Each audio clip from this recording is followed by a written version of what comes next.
បងប្អូនកាលពីវីដេអូមុនដែលខ្ញុំថតបេះផ្កាថ្ងាំណាមាន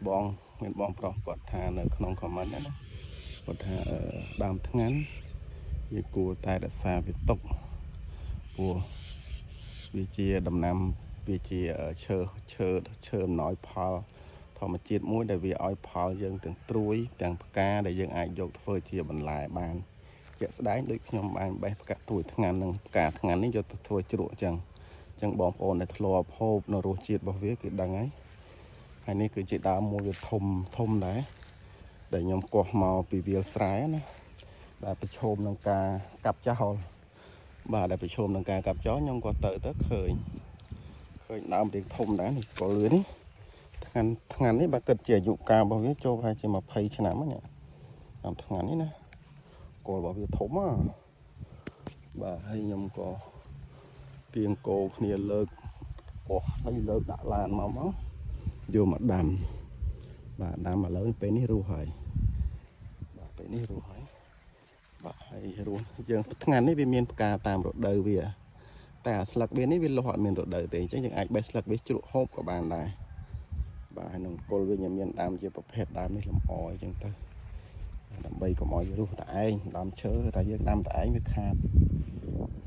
តោងយើងរណោងជាមួយវាទៅវាជាសុខភាពដែរហើយដើមថ្ងាំនេះពីដើមឡើងខ្ញុំអត់ដឹងថានៅទីនេះវាមានដែរទេហើយខ្ញុំក៏ទិញយកមកដាំដោយសារដីនេះជាប្រភេទដីព្រៃពីដំបូងឡើយវាមិនមែនព្រៃណារបៀបព្រៃរបស់នេះដូចបងប្អូនបានឃើញអញ្ចឹងនេះមានដំបូងមានអីចឹងណាអញ្ចឹងយើងកាប់អាព្រៃអត់ប្រយោជន៍ទៅកាប់ទៅស្រាប់តែវាឃើញអាដើមថ្ងាំទៀត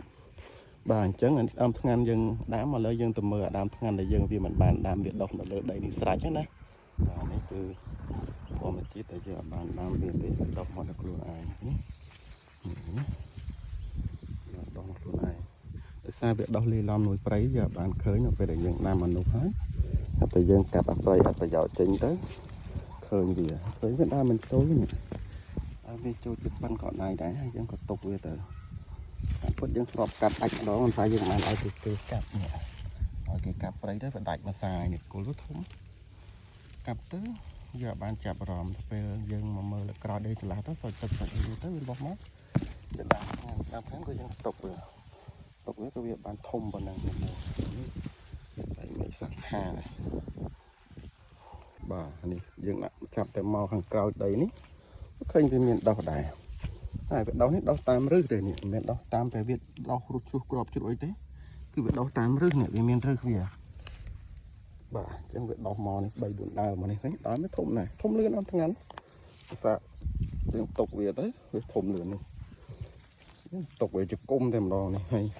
ចិត្តហ្នឹងយើងចង់ដាំអីទៀតក៏ដាំទៅខ្ញុំដាំដូងដាំអីក៏ដាំទៅ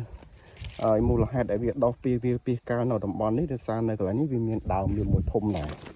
ដល់ជាមួយខ្ញុំនាំទៅមើលដើមដែលធំរបស់វានៅដើមវានេះនៅលើដំបូកតែម្ដងបាទនេះគល់របស់វានេះប៉ុណ្ណាណៃនេះបាទដោយសារខ្ញុំមកទិញដីពីដំបូងហ្នឹងអត់បានឃើញវាទេដោយសារឡើយនេះវាស្ដុកនេះជុំវិញវាស្ដុកជុំវិញនេះសិតតែដើមគេហៅថាដើមដួលដើមលពាក់ដើមឈើមួយចំនួនទៀតអញ្ចឹងអានេះដែលអត់ប្រយោជន៍ខ្ញុំកាប់ចោលដើមល្ងាដើមថ្ងាំនេះខ្ញុំទុកវាគល់ធំថ្ងាំនេះធំជាងខ្ញុំបង្ហាញក្បាលវីដេអូទៀតបាទយុគអត់មានក្រោមមិនចេះតិចឆ្នាំទេយុគគាត់យូរទៅយូរណាវារស់នៅដោយធម្មជាតិយើងបានថែនោះទៅនៅលើបាទតែឆ្នាំនេះឃើញវាផ្កាដែរតែបានបេះទេដោយសារវាខ្ពស់ពេកហើយយើងក៏អត់ទាន់បានសម្អាតព្រៃវាដែរដោយសារវាក្តៅពេកទៅលេងចង់ហ៊ានកាប់ព្រៃសូម្បីតែព្រៃអត់ប្រយោជន៍ក៏លេងហ៊ានចង់កាប់ព្រោះវាក្តៅយើងនោះលើយើងទុកឲ្យវាលបខ្លះចាំតិចទៀតយើងដាំមកជើងក្រោមប្រភេទឈើហូបផ្លែហូបអីវាឡើងលុបហើយចាំយើងកាត់វាចោលខ្លះហើយនេះក៏វាជាប្រភេទដើមថ្ងាំទៀតដែរនេះវាដុះមកតាមរឹសចឹងអាថ្ងាំនេះសូមបញ្ជាក់ផងដែរវាមិនមែនដុះទៅតាមផ្លែវាទេគឺតាមរឹសវាក៏វាដុះមកដែរជាក់ស្ដែងដូចនេះចឹងដើមប៉ុនក៏ដៃកូនក្មេងដែរអញ្ចឹងយើងទុកវាទាំងអស់អានេះចិត្តដើមថ្ងាំនេះយើងដាំដើមជពូដើមអីបន្ថែមទៅនេះដើមឈើខ្ញុំដាំបន្ថែមមកជាក់ស្ដែងដូចដើមដួលនេះចឹងនេះដួលនេះខ្ញុំបានដាំទៅដុះដោយធម្មជាតិនៅលើដំបូកទេតែខ្ញុំទុកតែដើមដួលនេះទៅដើម្បីបានមកលុបតែផ្កាវាក៏ក្អូបដែរវាបានមកលុបច្រើន ធម្មជាតិហើយខ្ញុំក៏ដាំមកពួកអស់នេះលំអជុំវិញដំបូកហ្នឹងចឹងទៅចឹងវាអត់ទៅតគ្នាទេដើមឈើវាចេះសម្របខ្លួនរស់នៅជាមួយគ្នាណាចាប់តែមនុស្សយើងទេដែលទៅតនឹងដើមឈើបាទដើមតកុកបារាំងដើមអីចឹងទៅខ្ញុំដាំវាលាយឡំមួយគ្នាចឹងចង់បញ្ជាក់ថាដើមឈើយើងអាចសម្របវាអាចសម្របសម្រួលគ្នារស់នៅបានទេ